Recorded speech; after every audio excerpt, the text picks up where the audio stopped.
Welcome, Half Bloods, to the Half Blood Pod. We're your hosts, Scott and I'm William. William. I don't know Uh, why I said that. we're learning, and this is our first pod that we didn't record 2 months ago, and we're very excited to start kind of our new format.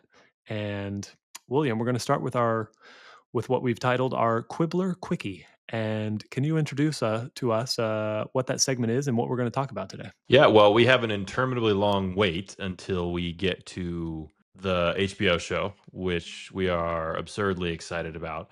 So, week to week, we'll just kind of dive into whatever little things we pick up or hear from that. And so it's just a quick minute of like, hey, we saw these photos or set photos, or we saw this, and that's what we're doing every week. Just a little talk about that because Heck yeah. that's kind of what this whole pod is really building up to. One, to sell your incredible game, but two, the kill time until I guess spring 2027. Spring 2027. Let the countdown begin. Yeah. So our news today uh, is a is behind the scenes footage of something that I think we're very excited about. We have not talked about it yet. No, we This haven't. is And shout out to my brother for sending it to me. My brother Christopher sent me the link. we saw a clip that happens in the first chapter of the first book, which is completely excluded from the movie, and therefore is driving quite a bit of excitement. Where Vernon Dursley runs into the small man in a purple cloak on the day that the Dark Lord falls, and this means a lot of things. But It William, does tell mean. us why. Tell us why we're excited. So I am mostly excited because obviously we talked about it in our wants of this, but like how the first episode should just be following Vernon around, and who knows what's the first episode's going to be or how much. But this is actually him. Like this is chapter one, book one. Vernon Dursley going to get his bun from across the street. He runs into probably Daedalus Diggle, I guess, is the person we think it is. And in this video, like I said, we'll link it. Like it's really well done. Like they show him like bumping in and falling over, and he's like holding something, and then he gives him a hug. But more than anything, the exciting part about this is that like they care. They care. Like William, it's happening. They're showing us novel things we concept. haven't seen on screen yet. That's what we're looking for. And thus far, we haven't had a glimpse of that. We've seen Hagrid and Harry going to the zoo and looking really the exact same as we've already seen them. And that's really all we've gotten. And so this being kind of the second intentionally leaked or, clip, uh, Well, they're just filming out and about too. This is like very practically done. It's not like on a soundstage somewhere. Like they're just out and about in the world filming this. It looks legit. Like people are dressed in era appropriate clothing, and they're walking by these nice shops, very English looking. 90s, baby. Vernon Dursley's got a great mustache, and holding a delicious pastry. So A bun from across the street. Is that what it says? a bun from the bakery across the street. Yep. Which I always questioned, like, is this man's lunch? Like, as a kid, I was just like, is Vernon Dursley the unhealthiest man on earth? Is this his only food that he has while at work? Maybe. I ate like 4 oatmeal cream pies today though. So Very good. I work at home and I go to my pantry. I went to San Diego this weekend and I had 8 double doubles and 3 California burritos. So I'm feeling great. Yeah. You're feeling great. I mean, look, if there was a taco place across the street from my house where I work, I would get them all the time. But yeah, it's just super exciting. The whole point is that like there's been other stuff we've seen here, other stuff, but like they have it looks like a lot of attention to detail. They're filming stuff that like actually matters to the book, and like you can imagine how cool of an episode one this would be, where it's literally the first episode. I mean, again, I'm projecting, but I Right. really hope the first episode is like basically chapter one, right? And it leaves with Dumbledore leaving Harry, um, on the doorstep with a letter, and them leaving a baby unattended on a doorstep and going to party. Agreed. The fact that they're showing this feels like so much more has to happen. Like, this doesn't make sense as like a standalone. It's hard for me to picture this as a flashback. Like, to me, this is like they're setting up the whole thing. Like, they've got to follow Vernon, all 4 steps of his unusual activity that he sees that day. And That to me is just Yeah, you incredibly know, exciting. and it's so perfect too for like the opening of a show because like if you think about like uh like you mentioned Silo or like there's so many shows where like the beginning is just like something you're dropped in and like it's not the main thing, but like it's you're just following someone in their day. It's such a good introduction to the story. Um it's so perfect, you know, that she It made is. this a beginning of the book and it works flawlessly and perfectly. And just translating that to screen for a show, who'da thunk it? It's probably going to work out a lot better than Good call. Follow what the they book. have done previously. I'm excited. This was the first time I've been excited since, I don't know, they announced it, where I got some news that got me very excited. So, uh, I'm feeling great. I Oh can't yeah, wait for sure. to It's going to be legit. I So, agree. and then yeah, that was our that's what we saw so far this week. That's what's new. So, hopefully y'all check it out and get excited with us cuz there's time to kill. Now what we wanna do is start a series that we'll do over the next 7 to 8 weeks, and, uh, this series run that we wanna do are talk about our favorite magical objects, and pick 1 from each book more or less, 7 books, 7 objects, and talk about how amazing some of these objects are. So, Heck um, yeah. I'm excited for it, We're very excited because obviously seven's the most powerfully magical number. It obviously. had to be seven. So as we were brainstorming, we thought this would be our, our deep dive into the pensive. And That's right. Do we pensive reveal what is all not. seven are right now, or do we just? Oh, Yes, we do. Should we name them? yeah. Here's the magical run Well, that we want to do. Tell me, tell me, tell me if we need to switch this live. But today we're going to start with the Sorting Hat, which is introduced in book one. Then we'll move to Riddle's Diary, which is obviously heavily positioned in book two. Then we'll move to the Marauder's Map, introduced in book three. Then move to the Invisibility Cloak, which is really a placeholder for any of the books, but it's heavily used in book four. Uh, then book five will be the Room of Requirement, which I'm aware is not an object, but it's so cool that we're going to talk about it. Uh, yeah. Also, it well, can again, create objects. So very true. And again, introduced in book five. Then book six, the pensive is not introduced in book six, but it is very heavily utilized in book six. We'll do that. And then finally, book seven, we'll pull the resurrection stone and right. discuss that amazing ability. And then we thought we'd finish with an eighth episode. Again, I love competition. Do a draft, me versus William, and do a draft of magical objects, and then have our tens of fans vote on which magical object collection is more powerful, more cool, more. Which one would you want? We're starting with the Sorting Hat, William. We haven't talked through the full structure, but I feel like I'm going to go through and list some stats, and then I'm going to pass it to you to talk about how amazing this is, and you cut me off anytime I'm talking too much. But I'm just going to run through the stats quickly. Yeah, this is my. I'm super excited when you run through. This is super cool because when we were talking about this, we were like, I think it'd be really interesting just to throw out all these stats, and I am willing to bet that other people find this interesting too. So you're welcome. We did And the I'm not work. sure if this collection of stats is, in one place in the internet right now. So, it Yeah, could be one of a kind. I don't and if we missed something, let us know. So know. I always miss something. So please let me know.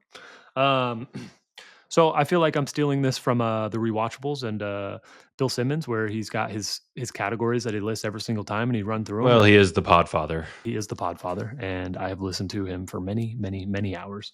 And so I'm going to run through this, and again, we'll find out if anyone else finds this interesting.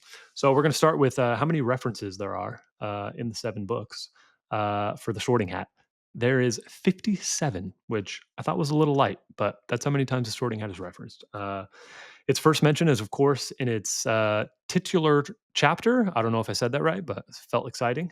Book 1, Chapter 7, The Sorting Hat.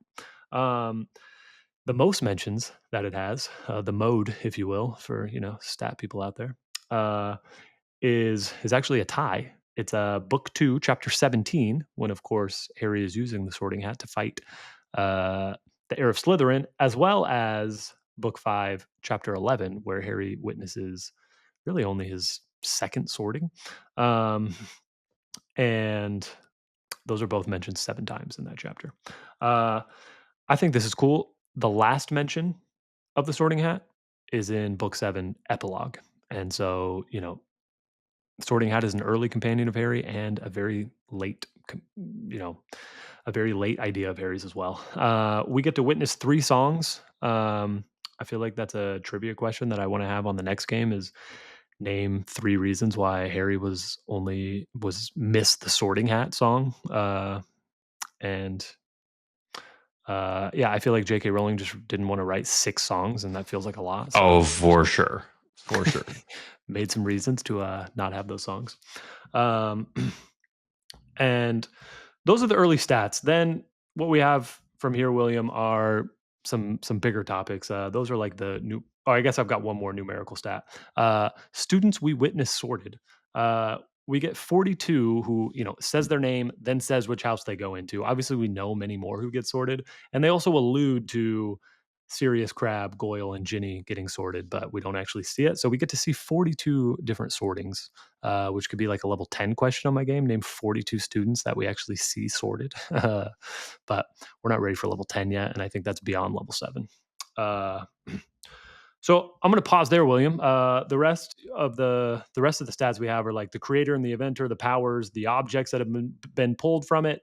When we see it not during a sorting, what we know outside the book, and maybe some other literature inspirations. But I figured we could talk through that instead of just me continuing to talk. So we're just figuring this For out. sure.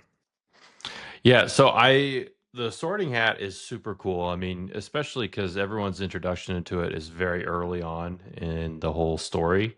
So the thing that always like amazed me about the hat is that it has brains. Like it has like intelligence, right? So in some ways it like has a soul. Like it's like a living thing.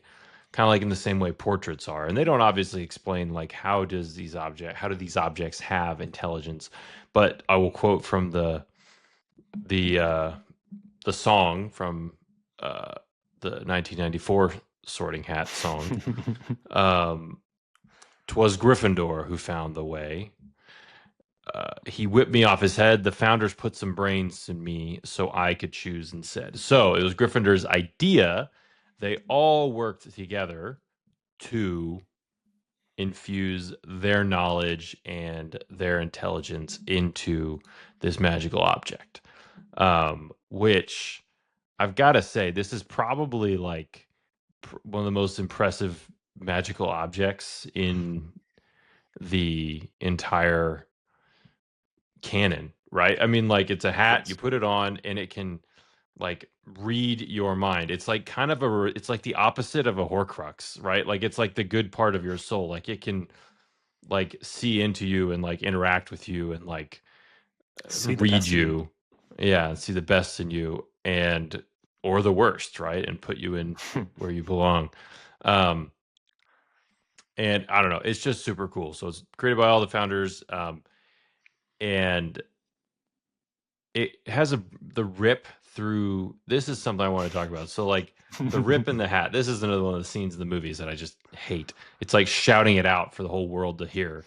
Like no, it has a rip in the brim that it can talk from, which is pretty cool, right? But Right. it's thinking. Like it talks to you in your head. Not everyone is get privy to the information provided. In That the you know. Do movie only watchers, do they think that it is? I mean, we only watch Harry, but like we don't watch anybody else, so it's less impactful. I know just what to do with you, Right. Weasley. So like the whole audience in the movie is seeing that, right? Like is hearing that. Like do moviegoers think Yeah, anything else? Like okay, I wasn't maybe sure it's if it was shouting just it for like the to show. room to hear. Yeah, you're right. You're right. It, It's I it's for sure. mean, and I understand like you can't just like make sure everyone knows immediately it's only happening in your head, but you could make the hat say, "Don't worry, only you can hear me," or something like that, and then have the It's so conversation. simple. All right. Oh, Uh, boom, we found a way to make it better. Why are we well, not in charge of everything? it's such a yeah, I mean, it's such a disappointing thing to not have in the movie where again, it's like the last time we talk about the hat is in the epilogue because it is such a core thing for Harry to struggle within himself of good versus evil and Slytherin versus Gryffindor and dark versus light, and it was such a private conversation that he didn't tell anybody about. He didn't tell Ron and Hermione. He does tell Dumbledore eventually, but it takes him some time, and it's Right. such a personal thing to have that debate with the hat, and I'm sure the same for Neville and for many others, but Yeah, can you it's imagine anything more personal than like it's like it's like in a way it's like meeting God at judgment day, right? Like there's no hiding, It's like that. It's like you put this magical hat on that can see everything. Your exactly. thoughts, your mind. There's no hiding. I don't even I don't even think Snape, the greatest legilimens of our time, could like block his brain from the hat. That's a good thought. Maybe he could, maybe he couldn't. I don't think he really could. I think there's That is something one of the like questions I wrote down. That is one of the right. I've got that. I think there's something forced about it.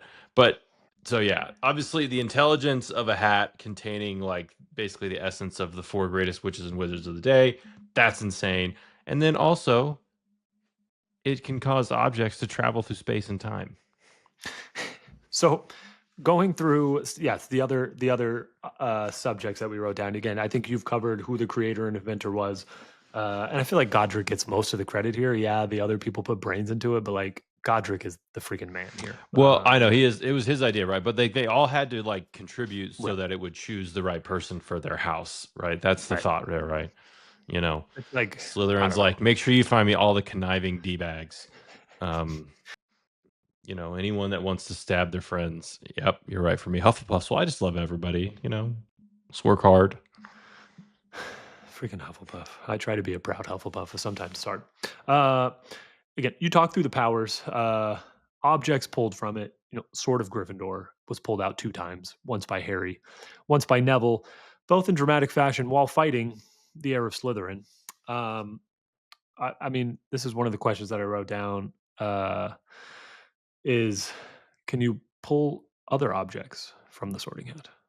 Or is there Like, some kind of Gryffindor is connection? this just Gryffindor sword? I mean, it's 2 questions. One, can you summon the sword of Gryffindor without the sorting hat? And two, can other objects come through the sorting hat? I would think yes, right? So I would think that like the reason Harry pulled the sword out is because it's what he needed, right? Yeah, So yeah. it has that it was the thing that he needed to defend himself against the basilisk, right? But um I would say yeah, to me it makes sense. Like obviously there's not like a definitive answer written down, but to me it makes sense that like the sorting hat could, if you were in need of something and you were worthy of it, like it could generate some object that you needed and it would bring it to you essentially, is what I I think. like to. I like that. So like, Harry needs like. I mean, it's basically like a. I don't know. I'm thinking of a video game where like I could summon any potion that I need. It's like the It's like a handheld room of requirement, but for a tiny It's like a object. cell phone room requirement. Yeah. Yeah, which is pretty awesome. Which means like Harry should just be wearing this around everywhere he goes. Like he should have taken it from the school and Or should have asked him more questions like, hey, why do you think I would do well in Slytherin? Tell me more about that. And he would have been like, nah, um, you're not ready. Dumbledore told me not to tell you. exactly. Um, yeah, I mean the other things we wrote down. Yeah, times that we see it not in the sorting. We've already referred to 2 of them. Once when Harry uses it to pull the sword of Gryffindor and kill the basilisk. Once when Voldemort's trying to use it to torture Neville, but then jokes on him. Sword comes out, kills Nagini, and then of course Harry puts it on when he's sitting in Dumbledore's office waiting for Dumbledore to return. Um, I have a question. and Why do you think Fox would bring the hat but not the sword itself? so, where is the sword of Gryffindor pre Harry pulling it from the hat? Like, I thought it was just lost in space and time. No, I think it's just in Dumbledore's office. Like it's a well-known object. And like and like Scrimgeour says in the seventh book, he's like, according to reliable historical sources, the sword may present itself to a worthy Gryffindor. So like it pops up over time, and the sword can present itself, I guess, um, For sure. to Gryffindors. I don't know, but maybe because if you just dropped the sword in front of him, he would be like, "Oh well."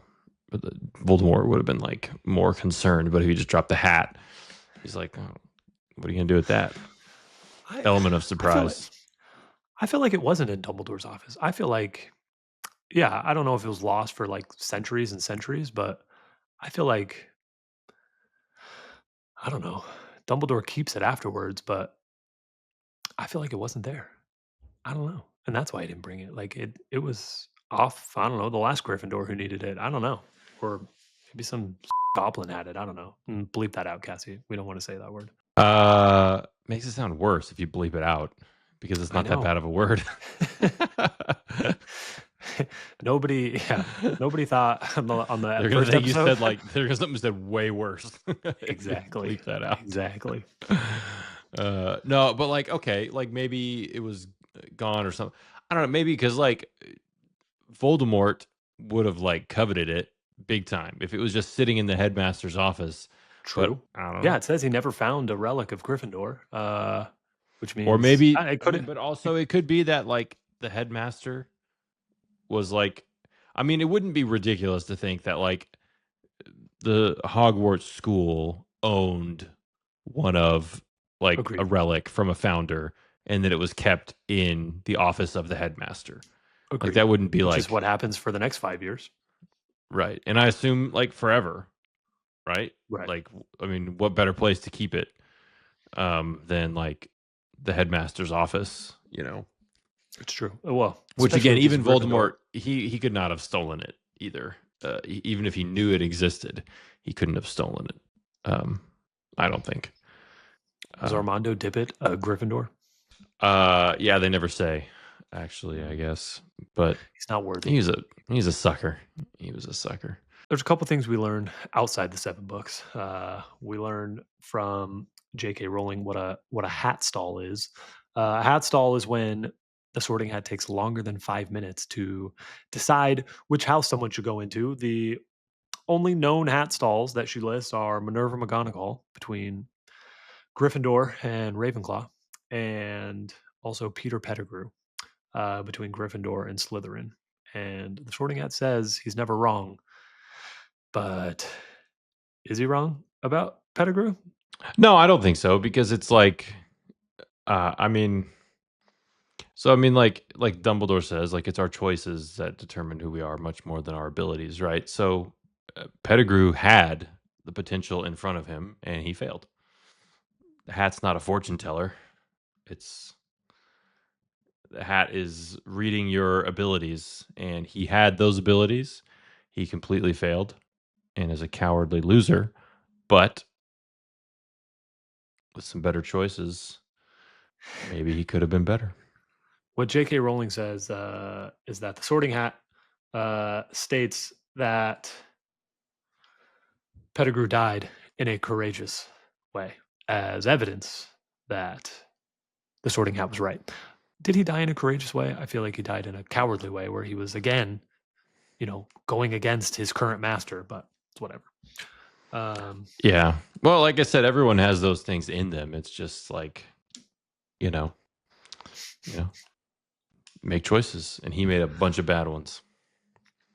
So Um, Hermione Hermione almost and was one. Neville almost. Hermione for Ravenclaw, Neville for Hufflepuff, which I get Neville was begging to be in Hufflepuff, but Sorting Hat refused. He was definitely right about that one. Yeah, he was right. I always wonder like what it would have been like for Dumbledore because he's like the hat would have been like you're the smartest person I've seen in the last 200 years, right, or whatever, right? Um, but like the two smartest people we know in the entire known Harry Potter universe, neither of them are Ravenclaws. That's Voldemort and Dumbledore. Yeah. Apologies to the Hermione lovers out there. Obviously, she's brilliant and amazing, but you know, Voldemort and Dumbledore were a cut above. I But neither figured. Slytherins. And then Hermione's like, one of the smartest we know. Definitely not Ravenclaw. So maybe McGonagall, one of the smartest we know. yeah. So what I'm saying is that Ravenclaw is not as smart as they think they are. I think they would be the most insufferable. Well, Gryffindors would be pretty insufferable too. Agreed. Like if you're the other people, but like Ravenclaw is being like, yeah, we're the smart ones. Like that would be so annoying. I mean, I mean that's such I a mean, good not point. It's worse like, than the open racists. That clearly that's the worst. but to your Um, point, like Ravenclaw cares the most about academics, but you're right. Like none of them, they're not in the top four smartest. I mean, I don't know. It's that's interesting. or like, I mean, there are idiots in Ravenclaw also somewhere, right? There's no way there's not morons in there because even someone like Pettigrew, who is a coward, like he didn't have to be like, and just like in that in Ravenclaw, there's people there that are not that smart because they don't apply themselves or they don't whatever. But I don't know. Is Harold Dingle a Ravenclaw? I don't know. He's wheeling and dealing. Sounds pretty smart to me. I suppose he's not Slytherin. They uh, wouldn't buy anything from a Slytherin, and he doesn't sound like a no, they would Hufflepuff. never trust a Slytherin. They would never Yeah, trust a Slytherin. mm, And that's Hufflepuffs interesting. are like loyal and true. So, Yeah, you know, this guy's a Ravenclaw.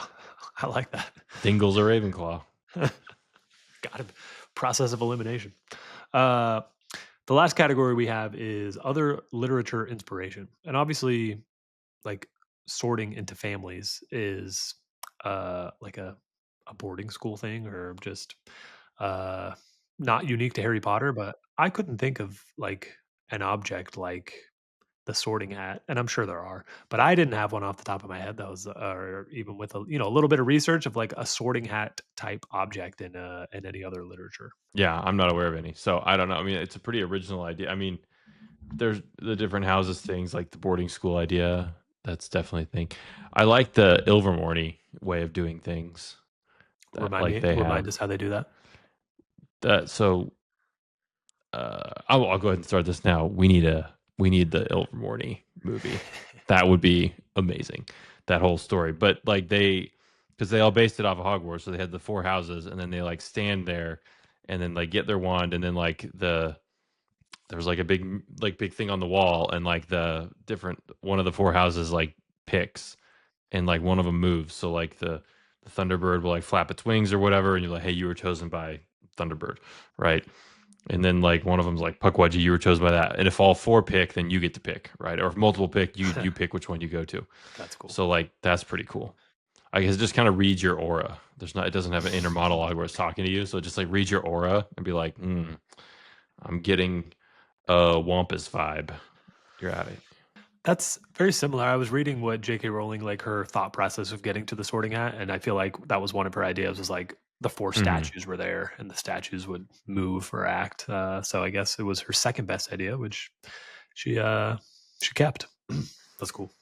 Right. I've got a list of questions about the Sorting Hat, which are all hypothetical. We've already asked a couple of them, and we briefly talked about one. We should have just talked about it then, but we're still going to talk about it. One we actually talked about in one of the earlier pods, but how is it possible that Ron did not know of the existence of the Sorting Hat? He has five older brothers who had already been, two parents, innumerable other family and friends. Uh, Yeah. I like to think it was like a practical joke that they just decided when Ron was 4 years old that no one was ever going to tell him how it happens, and they just carried it along because I don't know how else it could be possible. It is impossible. And the honest truth is that like, look, she wrote the books and like it's there for narrative purposes. Like that's it. Cause like upon any reexamination, it makes no sense, right? Especially because if you think about this world where like it's such a small community, you're like hidden in plain sight in the muggle world. And like if you live in Great Britain, Ireland, like in the English speaking British world, every kid, like 99%, right, go to Hogwarts. Like the place that Hogwarts holds in like wizard culture would be like beyond dominant. Like it Right. is like the most important thing in any and all That's a good point. wizard culture in Britain. Like everybody passes through there. It's the way that you keep your traditions alive. It's everything to your society. Like it's way more important than a ministry of magic, right? Like, Yeah, I mean, I think especially that when could be an Dumbledore's argument there. for right, exactly. It could be an argument for another day, but like it's so there's just no way that he wouldn't know about it. Of course he would have known about it, right? Because like think about like I don't know, like if you grew up in like it'd be like if you grew up in Chicago in the 90s and you'd never heard of Michael Jordan. Or if like you live in Kansas City right now and you're a 10-year-old or whatever and you've like never heard of the Chiefs or Patrick Mahomes or Taylor Swift like or Travis Kelce. Like it'd be like that, right? It'd be like how do you exist like if you're from Argentina and you don't know who Messi is or something. It, it's something that's like so monocultural and monolithic. Like there's no way they wouldn't know about it. So That narrative would be convenience because we didn't know because we're the audience. right. But or the Weasleys are just like neglectful parents and they don't talk to their kids about anything. Yeah. Well, I have a lot of questions Which about I the don't think Weasleys, that. which we don't have to get into today. No, but yeah, the Weasleys, yeah. But I think it's just like it's just narrative convenience, I guess. Is all. But it it would make sense like there's so many kids that don't know, but like if you grew up in the wizarding world, like you would never shut up about Hogwarts. Like what else is there to talk about? Exactly. you know. All 5 of your brothers come home. What else are they talking about? Well, Yeah. Fred and George, again, they would lie, which makes sense. He's like, Fred said it hurts a lot, Yeah, which they would. that totally fits. But We both have kids like and they ask us questions all the time and like I mean, like, yeah, you sometimes make up stuff that's funny, right? But like, if my kids were asking me questions about like the something that important, like I wouldn't just lie to them for 11 years or just ignore them, refuse to it'd be answer pretty them. awesome. It's the only way. Take dedication. The only other time we see kids like getting ready for Hogwarts is Harry's kids, and they know everything about everything. So, Hmm. but again, they have Ginny as a mom and Harry as a dad. So yeah, maybe it's just the Weasleys are bad parents. I don't know. Okay, my next question. They're basically combined. Well, it's really like all three together. But like, this hat is so freaking powerful. Well, I wasn't even thinking about how it can bring objects to you, but like, do you think that Dumbledore like gets a download afterwards? Like, does he take the hat and be like, tell me who the psychopaths are? Tell me who like, does the sorting hat share anything else after the sorting? That's a good question. I would think Dumbledore would not do that. I think there might be other people that would. Dumbledore would not, right? Phineas Like he would. Nigellus? Phineas Nigellus would put him on, but maybe the Sorting Hat also be like, "No, No. I'm not Yeah. telling you." Right? It could also be the Yeah. Sorting Hat could also be like kind of like a torture device, like not a torture, like an interrogation device. But again, it has That its was my own other question. intelligence and agency, so it's not going to do that, right? Like it would probably be like, "No, I'm not going to just sit on someone's lap and a head and like be like, oh no, he's definitely the dragon didn't need his homework. He's lying." You know, you know. That was my Um, other thought. I mean, we already said like, can you use legilimens against the hat? And mhm. it's kind of the same thing as like veritaserum, and using that like in interrogation. Like, at some point in the book, somebody says like, you can block poisons, or you can have antidotes, and so they again, that's like a plot hole that people try to bring up. Like, why don't you just give everyone veritaserum and then everyone will tell the truth? And I feel like I agree. Like, yeah, you can have antidotes, you can beat potions, but could you beat Yeah, I this was say, hat? but Like, if that was, but that's yeah, exactly. The hat, maybe not, right? Like the hat, who knows? The hat might be like so powerful. But I think you're right. Like with Veritaserum, like people say that, like yeah, but like if that was what everyone knew was coming, people would find ways to cheat. yeah, Like it's like yeah, that's Hydra, true. cut one head off, two more grow in its place. Like people are going to Agreed. find ways to cheat. If that's what everyone knows, that's what the game is. Then so if you used it on everyone, it wouldn't. Eventually, something would go wrong with it. It would not work that way. When we brought this up, like, I don't know, several years ago, you used the phrase, like, you just brought this up out of nowhere. I don't know how this came up, but we were just texting about the sorting hat, and your words were, Godric Gryffindor must have been a godlike legilimens, to be able to create that sorting hat. To, again, like, a hat Yeah, goes on your head and it instantaneously reads your future, your present. Oh, it doesn't read your future. Reads your past, reads your present, reads your yeah. your nature instantly. Yeah, and if you think about like how complex like the Mind brain reading. is, right? Yeah. Mind reading is, you Foolish, know, foolish muggles. he must have been. I mean, he must. That's why people say like the greatest witches and wizards of the age, like they were not, you know, um, just some random people. Like they were truly like uh, special, I guess. So, which people keep joking about, like some kind of rumor they could make a show about the founders of Hogwarts, Yes, I've seen those which rumors as I'm well. all in. And if Henry Cavill was Godric Gryffindor, heck yeah, why not? He better be fencing shirtless at least once an episode. Oh yeah, Yeah, I mean, I just assume he went around just owning everyone. He'd just look at you and just examine you and understand your whole soul, and it's incredible. And also, that must mean Slytherin is nearly as powerful because he was able to hide, you know, a deadly monster and a chamber from Godric. do you think he was like Queenie in the Fantastic Beasts? Is Queenie a poor representation of a Legilimens, or is she something else? She's something else entirely. Like she is like I think of her as like whatever like Tonks is a metamorphmagus, right? Yeah, And she's like born that way. Like Queenie was like born that way. Like she can't help but like hear people's thoughts and stuff. But what I think is a big difference is like a Legilimens, and she is right. But like there's a difference between like hearing someone's thoughts and like reading them on a right. much more deep emotional level, kind of like Right. an empath, like Mantis in Guardians, Yes. right?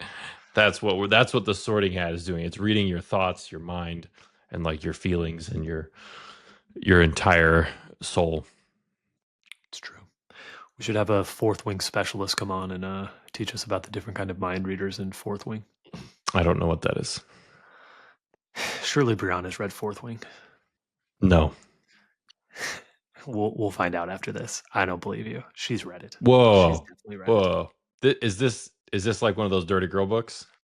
It's not dirty though. Well, it is a little bit dirty. I take that back. There are She's like not 3 or read 4 that. Okay, I've scenes. heard about these things. Okay, so there's the Court of Thorn and Roses, and there's that one, right? No, she has not Yes. read them. I know that for a fact. She has not read them.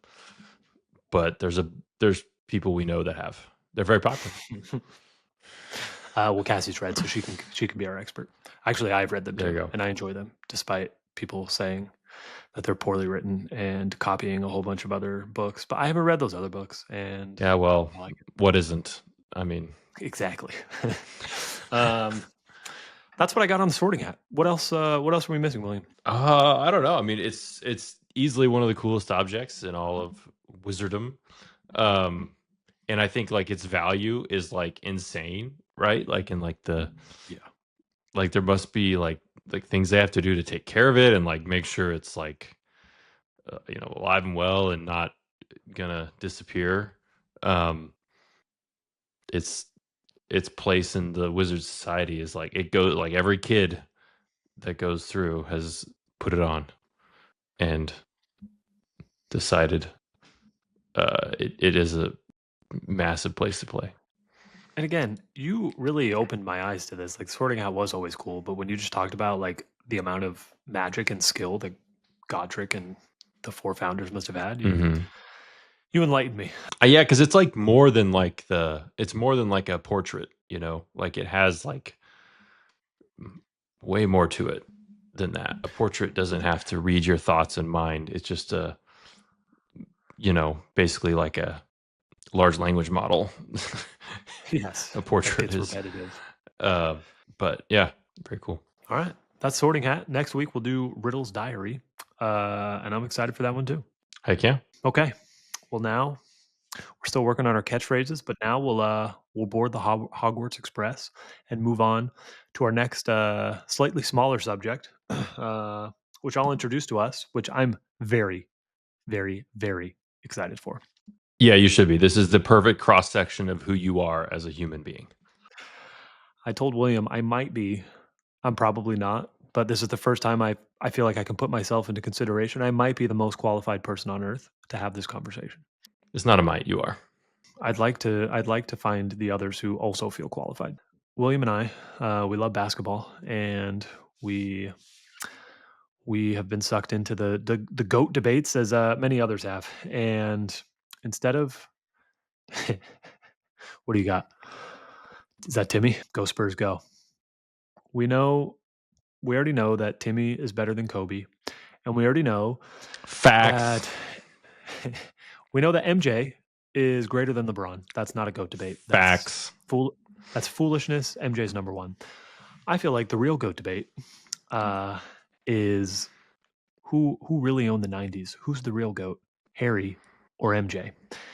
And this is inspired by a meme which we'll post. I know I've listened to the last 3 podcasts. I've said a lot of times, like, I'll have Cassie do this, and then I never actually, like, talk to her and give her what she needs. So I'm gonna do better, going forward, and I'll actually do the things I say in a podcast. But it was inspired by a meme that says, someone recently told me that Harry Potter takes place in the '90s, from 1991 to 1998, to be specific.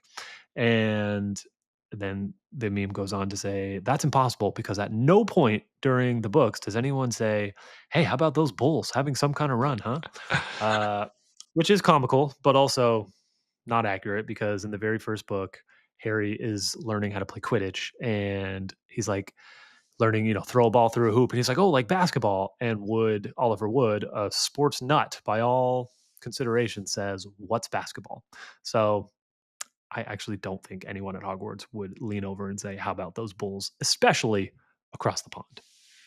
No, Harry would have known who Michael Jordan is. It would be well, I think it would be 1992 in the summer, you know, listening to the news, like he would have been vaguely aware. That's all. he'd have heard about the dream team. Not that he would have known anything except like who that is. Just like people Agreed. who have no idea about soccer, they definitely know who Ronaldo is. Like, whatever. Kind of like that. And Messi's the GOAT, not Ronaldo. Add that to the list of what we declared as truth, and nobody can argue. True. Should we do all the GOAT debates? Djokovic, see the tennis GOAT. Messi, soccer GOAT. MJ, basketball GOAT. Barry Bonds, baseball GOAT. This is the one we struggled with We struggled. No World group Series. Also, he cheated, but so did everyone else. He cheated the best by a lot. Tom Brady, football GOAT. Yes, that one's him and LT, right? Which, by the way, North Carolina with having LT and LT and Michael Jordan, that's kind of the best 1-2 punch of like GOAT football, basketball of any school. Period. I'm not sure I've ever really made that argument. Like Lawrence Taylor is the greatest defensive football player of all time. Michael Jordan's the greatest basketball player of all time. No one else can compete. MJ, LT. Duke sucks. That's all I'm saying. Coaching GOAT. John Wooden. Suck it, Coach K. Dang right. Okay. So what William and I are going to do is, over this 7-series run of doing magical objects, we're also going to do the 7 Harry Potter year/books and compare that to Michael Jordan's career from 1991 to 1998. They line up so perfect. It lines up ridiculously perfectly. They do. We're going to combine Michael's retirement year and a half into one comparison, so that the 7 books could compare against the 8 years of basically the greatest 8-year run in the history of sports.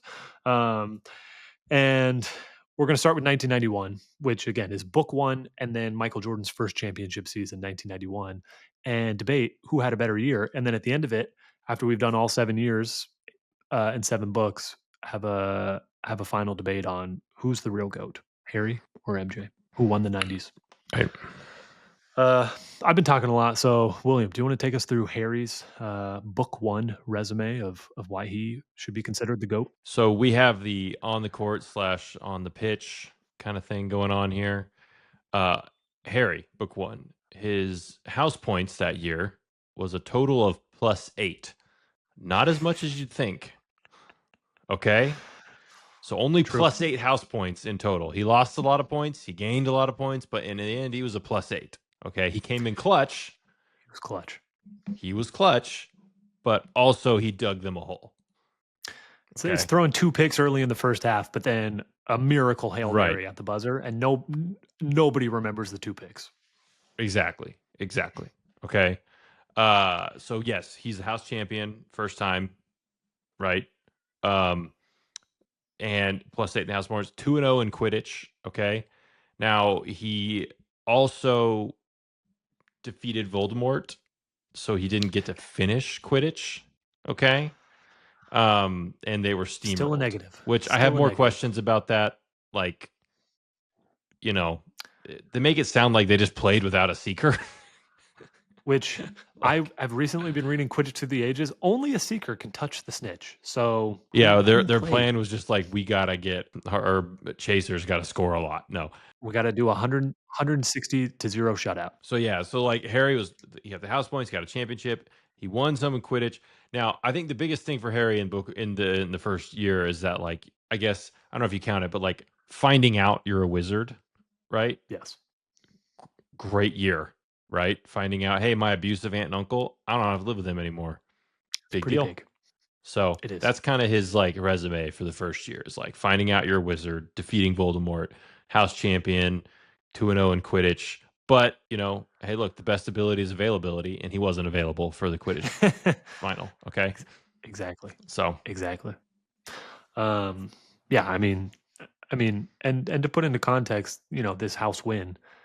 I mean, is it correct? Slytherin had won 7 consecutive House Cups, and he I don't, unseated. Snape is just out there. Like, I don't know how McGonagall would have literally like killed him. Like, she's like an Alabama booster or like something. Like, she would have like poisoned him. She would have been like the guy who got so mad at Auburn that he killed all the trees. And uh, after Cam Newton won, like, she would have just lost it. She couldn't handle that. Seriously, like My point there is, I were question that run because it would be dirty. Like, it's definitely got asterisks. Snape was cheating. agreed. And like, how was there no retaliation? I guess it's like pretty dangerous and it could escalate quickly if everyone's just dropping 50 points for every correct answer or something. But I don't know. Like 7 straight is unbelievable.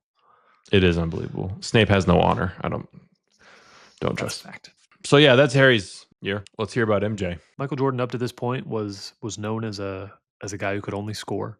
Had been defeated by the Detroit Pistons in 3 consecutive playoffs.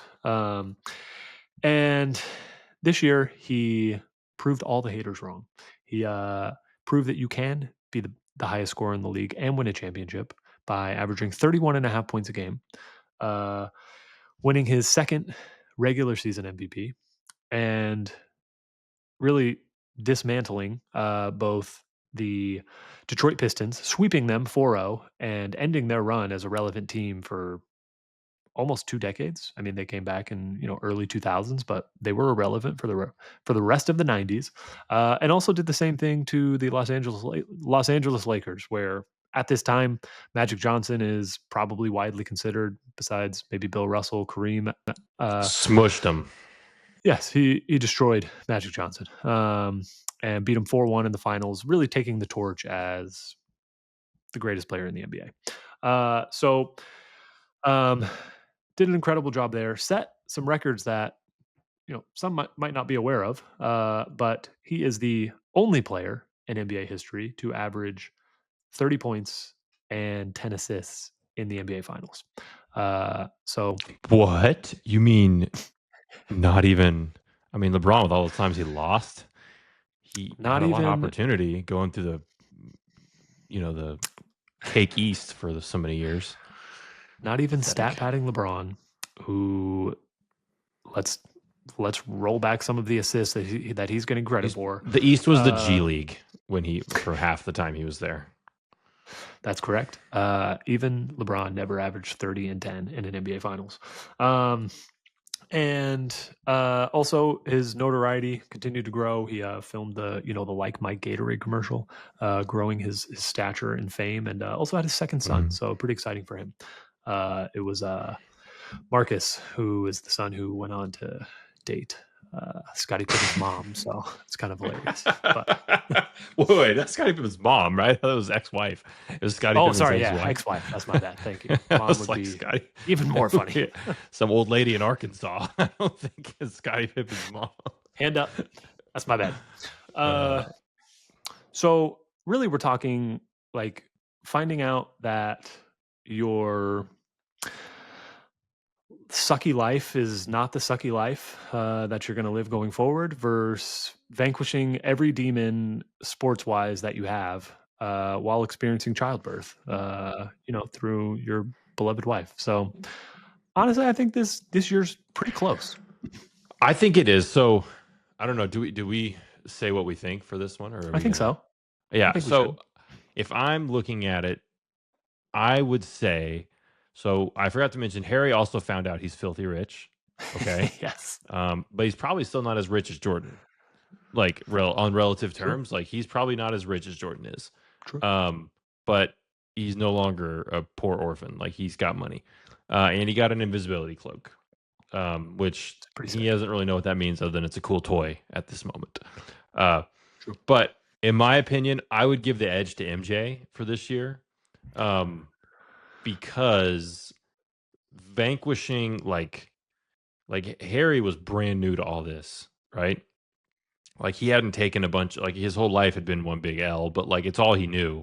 So like Jordan overcoming the Pistons and finally breaking through after trying for so long, I would say his 1991 overall was slightly better. That's where I land on it. Just because trying and trying and getting to crap beat out of him by the Pistons and then vanquishing. I mean, anyone wearing a Lakers uniform is as bad or worse than Voldemort, in my opinion. So, defeating Magic and just ripping the crown off his head and being like, "Guess what? Every kid ever is going to forget about you, and I own basketball." Period. He erased. Like, yeah, we ever knows who Magic Johnson is, but Jordan, he took it. It was gone.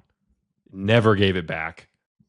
Like Magic's legacy is incredible, but it's dwarfed by Jordan. There, Erased him from the mind there's of the no consciousness of kids in the 90s. I know I grew up in the 90s, didn't care about Magic, didn't know anything about him. Well, we knew something about him, but we'll leave that for another day. Also, I hate the Lakers. Screw them. I Basically, didn't think about this. Voldemort. I didn't think about your Laker hate here. I don't know, but like I know I'm being funny about that, but I would give it just because like he finally climbed the mountain. Harry didn't even know like what mountain he has to climb yet. He has not reached his apex, and I think Jordan finally breaking through is a greater 91. I First of all, I didn't think about the Laker hate, which is very true. Second, you're right. There are no MJ versus Magic debates. Like that doesn't exist. Maybe they did when we were Right. too young to be debating, but they certainly don't I exist know, today. but what he did and took it over and just like and it's like it's I mean, look, Magic's like one of the I don't know 6 or 7 greatest players of all time. Right. Like 5, 6, 7, whatever. That's the worst I think I'm going to say about Magic, other than he was a Laker, so screw him. Um, but like in the consciousness of like every kid growing up in the 90s and everyone, the world, like Jordan dwarfed him. Dwarfed him.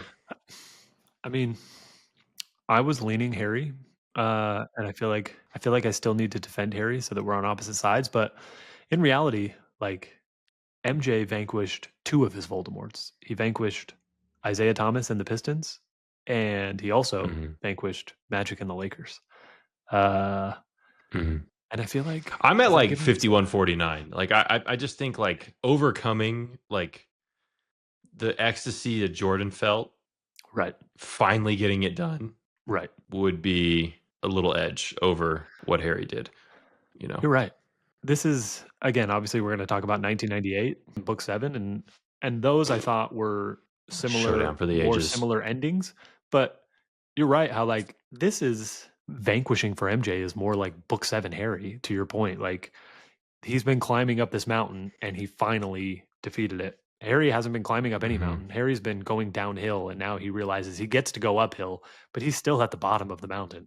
Uh Right. that's a Like really good point. his Pistons and Lakers and whoever else is still in front of him. But, Right. He you basically know, had a draw with Voldemort, stopped him from coming back, but he didn't yeah. he didn't Cuz he see him. defeated This him is a the good first point. time. Again, was his mom defeated Voldemort the first time. That's true. Harry was a baby. His mom is the one who defeated Voldemort. All right. We're both leaning MJ on this one. I Yeah, leaning MJ. But again, this is just fantastic. And we should put it out for a vote. We'll see what people think. We'll put it out for a vote. This time we'll actually execute with Cassie and make sure voting is actually happening. And I hope we can get to double-digit votes. I think this is exciting. I'll tweet it at Hank and see if he. I feel like this will just get picked up by PMT probably, and then we'll all be friends. I hope so, but they don't know anything about Harry Potter, so they're Well, that's why I said Hank. I thought he read Harry Potter. Hank can read technically. I don't. Also, I feel like PFT mentions Harry Potter like once a month. I don't know. I feel like this is a good idea that people should have fun talking about, though. And I want to hear what other people think too. Like you and I like put this together, and like we have like these bullets that we did, but like I'd love to hear more debate. What are we missing? This is the kind of debate that I can enjoy because it has no stakes. Oh yeah, I did want to shout out Baron Davis, who's on Dancing with the Stars. My children called me today and said, "Dad, do you know who Baron Davis is?" And I said, "Of course, I have his jersey." And they're like, "Oh, he's Dancing with the Stars." So I got excited. Good for Baron Davis. Apparently, he didn't do very good though. He's tied for third to last, so that was a little disappointing. Well, I think that was a good "Who's the Real Goat" debate. I feel good, and I'm very excited for next week. Yeah, stay tuned next week. I mean, it just gets better. It does. It does. Some of these debates I'm so excited. I wish we could just do them all right now. Yeah, I've been thinking about it. We need like more pamphlets in our lives. You have Big Cat had a pamphlet on like why Coach K sucks. We want to make a MJ greater than LeBron pamphlet. I need to make a Kobe sucks compared. Not okay. Well, Tim Duncan's better than Kobe. And I need a pamphlet ready to go so I can hand it out to people. And the middle. I'm going to a trade show tomorrow. I wish I had that ready to go. That would be amazing. But I'm here in San Antonio. People already know. That's true. You're with your people. Yeah. But also, I bet there's a lot of Lakers fans there. Yeah. Yeah. They're used to being wrong. They're all bad people. Would the middle paragraph of your pamphlet just be, "I see how she could see how it wasn't consensual"? That would be on the cover. Okay, the cover. Nah, yeah. You don't even have to open. Yeah, I'd be on the cover. Just be like, "Hey, this is y'all's goat." In his own words. Sure. All right. Well, let's finish the show with a segment we've done in the past, which I believe we're calling "Unnatural Little Beasts," otherwise known as Fred versus George. Unnatural Little Beasts. It's my favorite thing. I say it all the time. It's the blessing of having identical twins. I get to just call them I mutter "unnatural little beasts" all the time when they walk in the room. That is a blessing. That is a blessing. I'd like to hear your creature impression. And natural little beast. What's he doing over there? It's just a copy of Jim Dale because that's whose voice is in my head. If it ain't broke. There's the mudblood standing there bright as day. All right, let's do it. Fred or George me. And yeah, for those who are unaware, I'm just gonna pull a quote and scene out of the book. Which book are we? Yeah. And William's gonna say if it's Fred or George. So I feel like I've moved on from book one. So far, you are 5 for 5, and I feel like I've exhausted book one. So you are 5 for 5 on book one. I have some of them. At least one of them, I've literally guessed. Like I said, Fred one time because I was like, "Well, it's my granddad's name, so I'm saying Fred." Well, that is the joy of a 50-50 question, which is why none of my questions are true or false or multiple choice, because that is for children and for guessing, and there's none of that here.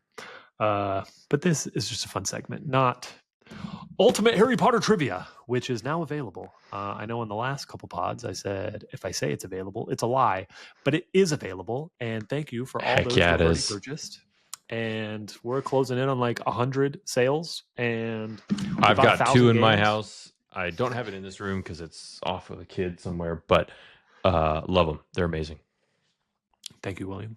Exceptionally fine craftsmanship as well. Thank you to Gameland, the manufacturer, and to Kristen Honeycutt, the designer. And yeah, we're excited. It is selling, and my life is fulfilled. And thank you to the much needed book only ultimate unofficial Harry Potter trivia game for making this podcast possible. Yeah. I mean, it was either that you were going to make this game or have more kids, and you made this game instead. So that's not true at all. Exactly. Well said. You're welcome, Maisie and Remy. Okay, here's the question. Well, again, we're entering book 2. Again, I did not think there was anything left in book 1 that was appropriate to say Fred or George. And the question is, who, during the rescue of Harry from Privet Drive while he is locked away, who is driving the flying car? Fred or George? Who is driving the flying car? Yes. Ooh, Who's this behind the is a wheel? good one. Okay. Okay, the first thing that stands out in my mind is there's a part where there's like you're flying too far north or something like that. And like I think he's like you're flying too far north, Fred. And that's what I'm thinking is happening right now. So I think, but do they change drivers? I'm going to start with I do not believe they change drivers. I read don't the think scene they to do either. validate. I believe one twin is driving the whole time. Okay. You're flying too far north, Fred. I'm trying to think, man. This is like battling my crippling fear of getting things wrong. I'm gonna go with George. I think it's George. Is George flying the car? I've been hemming and hawing too long. I believe your first instinct was correct. Fred It's Fred. is indeed the driver of the car. Fred. Okay, which it's a little ambiguous. I don't have a book. I don't know when I'm going to pull it up. It's a little ambiguous at the beginning, and unfortunately, I don't have the book on me as well. It's a little ambiguous, but then because it's just like he sees in the front seat Fred and George, but then it's Fred, step on it, and then Fred floors it, and right. I actually don't remember reading all the way until you're going too far north, but they don't switch drivers after that, as far as I'm aware. Fred, which brings us sadly to our first incorrect. I've got a little tracker. I found it. And that was fast. And it is. I found it, and it's you're driving too far west, Fred. So I got the direction wrong, but my instinct's right. I like quoted it in my brain, and then I double guessed myself. The 50-50 nature is psyched me out. But yeah, I know. So, but that was the thing that stuck out of my mind: is you're driving too far in some direction, Fred. And I knew that's what he said, and I should have just stuck with it. And I'm a failure, and nobody should listen to this or take anything else so seriously. I think this is the one that you had to get wrong so that now you can get all the rest right by following your instinct. Well, first of all, I'm not actually embarrassed by getting it wrong. And two, there's no way I would ever like get these all right every time forever. Like, I don't believe you. But I would just like to point out that I had it in my brain. You're driving too far, blank, Fred. And I second guessed myself. That was there. I knew it was there, and I was right. And you had it. It's all good. Oh well. That's our final. Let it not be known that let it be known that there's no cheating. We're a man of integrity, and I'm happy to get it wrong. That's actually a really good point. Also, a good thing to get one wrong, so that it's not just like, well, who cares that you guys just talk about questions they've already talked about? Not what's happening here. The whole point, that's right, of everything is to stump William. Well, we did it. We had our 4 segments. We had our Quibbler Quickie. We dove deep into the pensive and talked about the Sorting Hat. We had our Who's the Real Goat debate, and we finished with Fred or George. Unnatural Little Beasts. Anything we missed, William? I got nothing. That was super fun. I look forward to our next segment next week. More goat debate. Who owned the 90s? And talking about the Riddle's Diary. Riddle's Diary.